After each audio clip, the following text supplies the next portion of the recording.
শুরু করলাম শ্রী শ্রী সারদা মায়ের কথা, মায়ের বিরোহিনী পর্ব। তার আগে সবার কাছে অনুরোধ রইল, গল্পটি ভালো লাগলে লাইক, কমেন্ট ও শেয়ার করবেন ও সাবস্ক্রাইব করে দেবেন।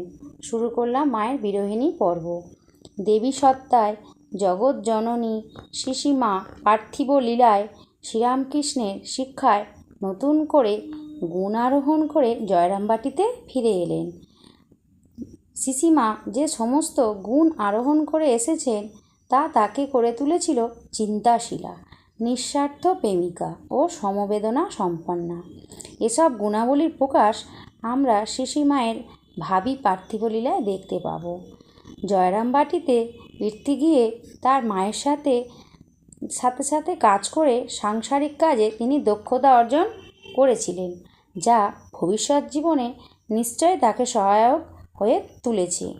কিন্তু চিন্তাশীলা শ্রী মায়ের মন তখনও একমুখী, দক্ষিণেশ্বরমুখী, যেখানে তার পার্থিব লীলাসঙ্গী শ্রীরামকৃষ্ণ অবস্থান করছেন।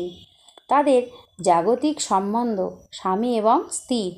দেবপ্রতিম স্বামীর সাহচর্য শ্রীমায়ের মনকে শ্রীরামকৃষ্ণের প্রতি আকৃষ্ট করে তুলেছে।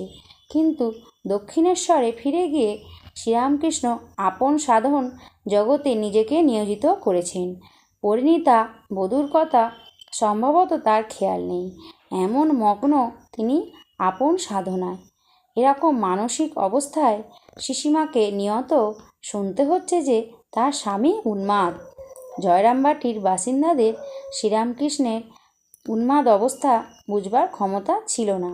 তারা তাকে উন্মাদ বলেই ভাবতেন এবং শ্রীমাকে এবং তার মাতৃদেবীকে শ্রীরামকৃষ্ণ উন্মাদ হয়েছেন এজন্য সান্ত্বনা দিতেন। চিন্তাশীলা শ্রীমা ভাবতেন, তিনি তো কিছুদিন আগে তাকে দেখেছেন, তার দেবপ্রতিম চরিত্রের পরিচয় পেয়েছেন এবং তার কাছ থেকে শিক্ষাও পেয়েছেন, অথচ এরই মধ্যে তিনি উন্মাদ হয়েছেন। এটা কি সম্ভব? আর যদি সত্যই শ্রীরামকৃষ্ণ উন্মাদ হয়ে থাকেন, তবে তো শ্রীরামকৃষ্ণের সেবার প্রয়োজনেই তাকে দক্ষিণেশ্বরে যাওয়া দরকার, এটা শ্রীমা ভাববেন। যাওয়ার ইচ্ছা যদিও প্রবল, তবুও শ্রীমা সেই ইচ্ছা সম্ভবত প্রকাশ করতে পারছিলেন না, নারীসুলভ সংকোচে। শেষ পর্যন্ত একদিন একটি সুযোগ এলো, যখন শ্রীমা জানালেন গ্রামের কয়েকজন মহিলা গঙ্গা স্নানে কলকাতা যাবেন। তিনিও তাদের সঙ্গে কলকাতা যাওয়ার ইচ্ছা প্রকাশ করলেন।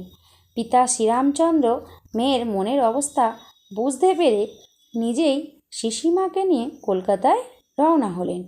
কলকাতার পথে শ্রীমা অসুস্থ হয়ে শয্যাশায়ী হয়ে পড়লেন। একটি চটিতে তারা আশ্রয় নিয়েছেন। শ্রীমায়ের মনে সংশয়, আর বোধহয় দক্ষিণেশ্বরে পরমাধ্য স্বামী শ্রীরামকৃষ্ণের দেখা পাবেন না। এ সময় একটি অপ্রত্যাশিত ঘটনা ঘটল। শ্রীমায়ের এক অদ্ভুত দর্শন হলো।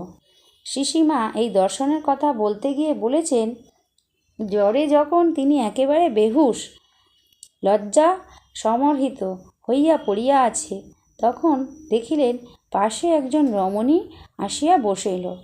মেয়েটির রং ছিল কালো, কিন্তু এমন সুন্দর রূপ কখনো তিনি দেখে নাই। বসিয়া শ্রীমায়ের মাথায় হাত বুলিয়া দিতে লাগিল। এমন নরম ঠান্ডা হাত গায়ের জ্বালা জুড়াইয়া যাইতে লাগিল। মা জিজ্ঞাসা করিলেন, তুমি কোথা থেকে আসছো গা? রমণী বলিল, আমি দক্ষিণেশ্বর থেকে আসছি। শুনিয়া অবাক হইয়া বলিলাম, দক্ষিণেশ্বর থেকে? আমি মনে করেছিলাম দক্ষিণেশ্বরে যাব, তাকে দেখব, তাকে অর্থাৎ শ্রীরামকৃষ্ণকে দেখবে, তার সেবা করব, কিন্তু পথে জ্বর হওয়ায় আমার ভাগ্যে ওইসব আর হলো না। রমণী বলিল, সে কি, তুমি দক্ষিণেশ্বরে যাবে বই কি, ভালো হয়ে সেখানে যাবে, তাকেও দেখবে, তোমার জন্যেই তো তাকে আমি সেখানে আটকে রেখেছি। আমি বললাম, বটে, তুমি আমাদের কে হও গা? মেয়েটি বললে, আমি তোমার বোন হই। আমি বলিলাম, বটে, তাই তুমি এসেছো? এইরূপ কথাবার্তার পরে ঘুমিয়া পড়িলাম। পরদিন সকালে দেখা গেল শ্রীমার জ্বর ছেড়ে গেছে। প্রশ্ন জাগে, ওই কালো মেয়ে কে? সেই প্রশ্নের কালো মেয়েটা বুঝতে আমাদের কষ্ট হয়নি। দক্ষিণেশ্বরে থেকে আসা এই কালো মেয়েই দক্ষিণেশ্বর মন্দিরের অধিষ্ঠাত্রী দেবী, আবার তারই মায়িক রূপ নারীদের শ্রীসীমা।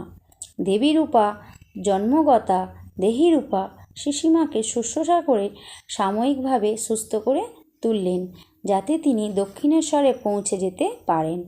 আবার এও মনে হয় সর্বকালদর্শী শ্রীরামকৃষ্ণই কি এই দক্ষিণেশ্বর মন্দিরের অধিষ্ঠাত্রী দেবীর কাছে প্রার্থনা করেছেন অত্যন্ত সাময়িকভাবে শ্রীসীমাকে সুস্থ করে দক্ষিণেশ্বরে নিয়ে আসতে, এবং সেই প্রার্থনায় সাড়া দিয়ে তিনি কালো মেয়ে রূপ নিয়ে শ্রীসীমাকে শুশ্রূষা করে সাময়িকভাবে সুস্থ করে তুললেন।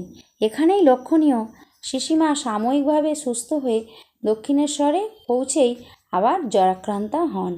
দক্ষিণেশ্বরে অসুস্থ অবস্থায় না এলে শ্রীরামকৃষ্ণ সারদা লীলা জমবে কেমন করে?